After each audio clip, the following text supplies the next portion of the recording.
Donald Trump के शपथ समारोह को लेकर जो मोदी विरोधी इकोसिस्टम है वो ये माहौल बना रहा है कि डोनाल्ड ट्रंप तो पीएम मोदी का अपना अच्छा दोस्त बताते हैं भाई, दोनों में गजब की केमिस्ट्री है। फिर डोनाल्ड ट्रंप ने पीएम मोदी को शपथ समारोह में क्यों नहीं बुलाया, जबकि ट्रंप ने भारत से पंगा लेने वाले चीन के राष्ट्रपति शी जिनपिंग को न्योता दिया है। पीएम मोदी के खिलाफ इस तरह की बातें करने वालों को शायद कूटनीति की समझ नहीं।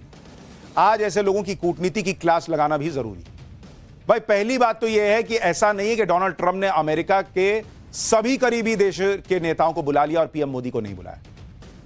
सबको बुलाए, पीएम मोदी को नहीं बुलाए तो समझ में आता है भाई। किसको बुलाएं अभी बताऊंगा। दूसरी बात, अगर शपथ ग्रहण में बुलाना ही रिश्तों का पैमाना है तो फिर इस तरह तो डोनाल्ड ट्रंप ने यूके, जर्मनी, फ्रांस जैसे बड़े देशों के नेताओं को भी नहीं बुलाया, जबकि ये वो देश हैं जो अमेरिका के क्लोज पार्टनर्स हैं। लेकिन वहां कोई नहीं कह रहा होगा कि वहां के नेता की बेइज्जती हो गई। यहां माहौल बना रहे हैं मोदी जी को तो बुलाए भी नहीं किए। तीसरी बात, जो लोग ये तर्क दे रहे हैं कि डोनाल्ड ट्रंप ने पीएम मोदी को नहीं बुलाया लेकिन चीन के राष्ट्रपति शी जिनपिंग को न्योता भेजा था, उन्हें यह भी समझना चाहिए कि चीन के साथ अमेरिका के रिश्ते कितने खराब हैं भाई। हो सकता है कि चीन को लेकर डोनाल्ड ट्रंप के माइंड में कुछ और चल रहा हो कि चलो इसी बहाने एक मैसेज देते हैं कि मैं तुमसे रिश्ता सुधारना चाहता हूं। नरेंद्र मोदी तो दोस्त है ही है। चौथी बात, डोनाल्ड ट्रंप ने जिन भी वर्ल्ड लीडर्स को न्योता दिया है उसमें से ज्यादातर वो नेता हैं जिन्होंने चुनाव के दौरान ट्रंप का साथ दिया था, खुलकर उनका समर्थन किया था, इसलिए ट्रंप इस तरह से उनका आभार जता रहे हैं। पांचवी बात, डोनाल्ड ट्रंप ने जिन भी देशों के नेताओं को बुलाया है उसमें से ज्यादातर छोटे देश हैं, सिर्फ चीन एक अपवाद है। छठी बात, अगर दुनिया के बड़े लीडर्स की बात करें तो ट्रंप खुद मान चुके हैं कि उनके रूस के राष्ट्रपति पुतिन से बहुत अच्छे संबंध हैं, लेकिन ट्रंप ने तो पुतिन को भी न्योता नहीं भेजा है। तो फिर रूस में तो कोई नहीं कह रहा कि अरे पुतिन को नहीं बुलाया, इतना बढ़िया दोस्त था। सातवीं बात, अमेरिका में अक्सर शपथ ग्रहण समारोह एक घरेलू इवेंट होता है, इसमें अक्सर अमेरिकी जनता की भागीदारी ज्यादा रहती है। ट्रेंड यही रहा है कि फॉरेन लीडर्स इस इवेंट से दूर ही रहते हैं, वर्ल्ड लीडर्स की जगह डिप्लोमेट्स या विदेश मंत्री प्रतिनिधि के तौर पर जाते हैं। यही वजह है कि भारत की तरफ से विदेश मंत्री एस जयशंकर शपथ ग्रहण समारोह में शामिल होने के लिए गए हैं। लेकिन आप सोचिए, मतलब मैं सोचता हूं मोदी विरोध के चक्कर में ये लोग किस लेवल पे जाएंगे भाई, कि अपने ही देश के प्रधानमंत्री को किसी तरह से टांग खींच गए, आपको तो बुलाए नहीं। ट्रंप के शपथ ग्रहण समारोह में पीएम मोदी को न्योता न देने के सवाल पर अमेरिका के राजदूत एरिक गारसेटी ने जो कहा वो भी सुनना चाहिए। एरिक गारसेटी ने कहा कि उनके मुताबिक शपथ ग्रहण की भीड़ के बीच मुलाकात करने से बेहतर आमने सामने की मुलाकात होती है। एरिक गारसेटी ने कहा कि उन्हें भरोसा है कि पीएम मोदी जल्दी ही डोनाल्ड ट्रंप से मिलने आएंगे और फिर जब इंडिया क्वाड की मीटिंग को होस्ट करेगा तो डोनाल्ड ट्रंप भी पहले ही साल में भारत आ सकते हैं और ये दोनों चीजें अपने आप में ऐतिहासिक हों। तो अमेरिका खुद कह रहा है भाई कि हम भीड़ में कहां बुलाते हैं, क्योंकि नरेंद्र मोदी से मिलना मतलब कोई बड़ी डील होगी, बड़ी बात होगी तो अलग से मिलेंगे आमने सामने बैठ के। जिन लोगों को यह लग रहा है कि शी जिनपिंग को अपने शपथ ग्रहण समारोह में बुलाकर ट्रंप चीन को ज्यादा भाव दे रहा है, स्पेशल ट्रीटमेंट दे रहा है और क्या ट्रंप चीन के नजदीक और भारत से दूर जाने की नीति पर काम कर रहे हैं, उन लोगों को यह भी समझना चाहिए कि ट्रंप इसी साल क्वाड की मीटिंग के लिए भारत आ सकते हैं।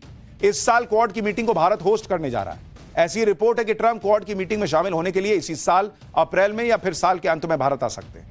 क्वाड की मीटिंग में ट्रंप का शामिल होना अपने आप में यह बताता है कि ट्रंप चीन को लेकर ना तो नरम पड़े हैं ना नरम पड़ने वाले हैं, क्योंकि क्वाड तो चीन की विस्तारवादी नीति के काउंटर में बना हुआ है।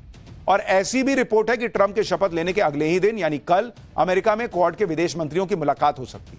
अमेरिका में मौजूद भारत के विदेश मंत्री एस जयशंकर जापान और ऑस्ट्रेलिया के विदेश मंत्री से मुलाकात कर भी चुके हैं।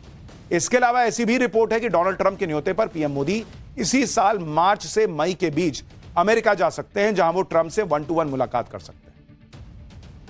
तो सोचिए आप, इधर ट्रंप सत्ता संभालेंगे, उधर चीन को काउंटर करने के लिए क्वाड के विदेश मंत्रियों की मीटिंग होगी। फिर भी माहौल बनाया जा रहा है चीन को बुला लिया, मोदी जी को नहीं बुला। इसी में खुश हो लो तुम, और क्या है। मोदी विरोध में कुछ लोग इतने बह जाते हैं ना कि वो ट्रंप और मोदी की दोस्ती और उनकी जुगलबंदी तक को नजरअंदाज कर देते हैं, जबकि एक नहीं कई बार ट्रंप डंके की चोट पर खुद को पीएम मोदी का दोस्त बता चुके हैं।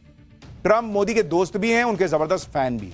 अभी पिछले महीने अक्टूबर में ट्रंप ने नरेंद्र मोदी के बारे में कहा था कि वो सबसे अच्छे इंसान है और वो उनके दोस्त हैं। ट्रंप जब चुनाव जीते थे तो पीएम मोदी उन कुछ चुनिंदा नेताओं में से एक थे जिन्होंने डोनाल्ड ट्रंप से फोन पर बातचीत की थी, उन्हें बधाई दी थी।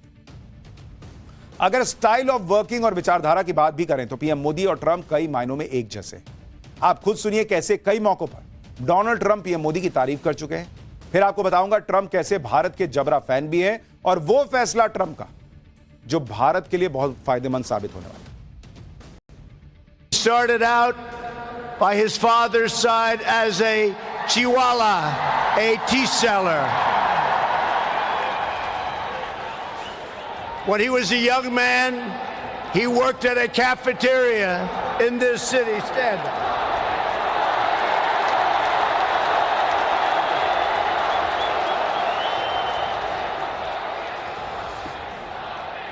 Everybody loves him, but I will tell you this, he's very tough.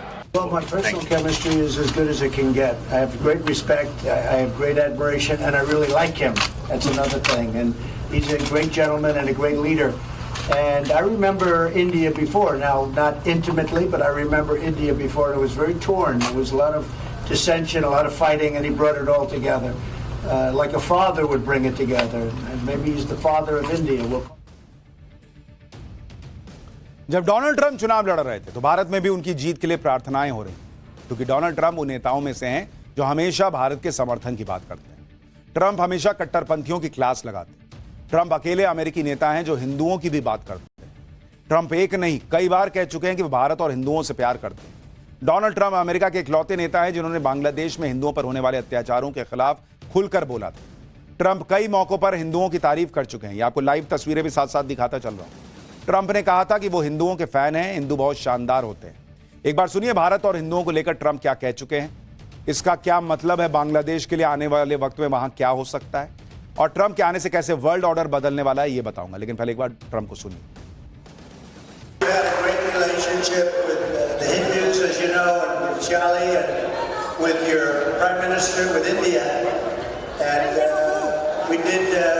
Something in Houston, do you remember?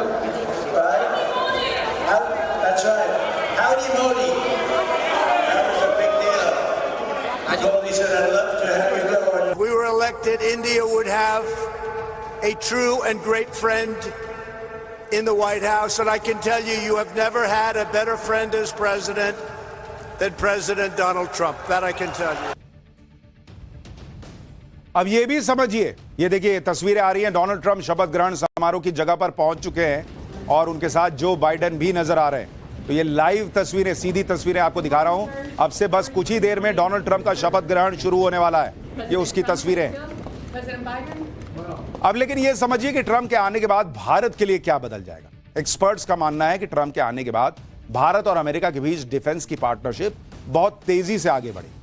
खबर यह है कि पिछले हफ्ते ही अमेरिका और भारत के बीच डिफेंस डील को लेकर उच्च स्तरीय बैठक हुई है, जिसमें यह चर्चा की गई है कि भारत और अमेरिका कैसे अपनी डिफेंस पार्टनरशिप को और बढ़ाएंगे। मीटिंग के दौरान भारत का focus make in India partnership के जरिए ही डिफेंस डील करना था। आने वाले वक्त में जो उम्मीद की जा रही है कि जल्द से जल्द भारत और अमेरिका के बीच में फाइटर एयरक्राफ्ट को लेकर बड़ी डील हो सकती है। इसके अलावा GE-414 एयरक्राफ्ट इंजन। ट्रंप राज का आगाज मेक अमेरिका ग्रेट अगेन के नारों के बीच हो रहा है, लेकिन अमेरिका में जब भी सत्ता का चैप्टर बदलता है तो पूरी दुनिया की कहानी एक तरीके से बदल जाती है।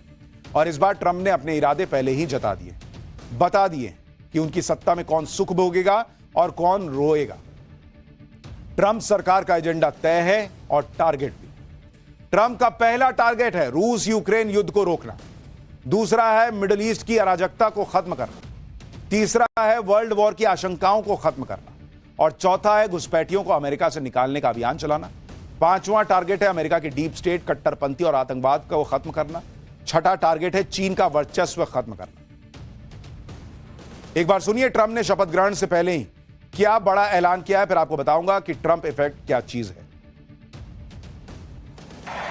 I will end the war in Ukraine. I will stop the chaos in the Middle East, and I will prevent World War III from happening. And you have no idea how close we are. Donald Trump बड़ी बात कह रहे हैं। वो कह रहे हैं कि मैं रूस यूक्रेन युद्ध जो है वो रोकने की कगार पर हूं, मैं मिडिल ईस्ट का क्राइसिस खत्म करने की कगार पर हूं। और कुछ लोगों को यह लग रहा होगा कि ट्रंप युद्ध रुकवाने की बड़ी बड़ी बातें तो कर रहे हैं, लेकिन क्या वो ऐसा कर भी पाएंगे?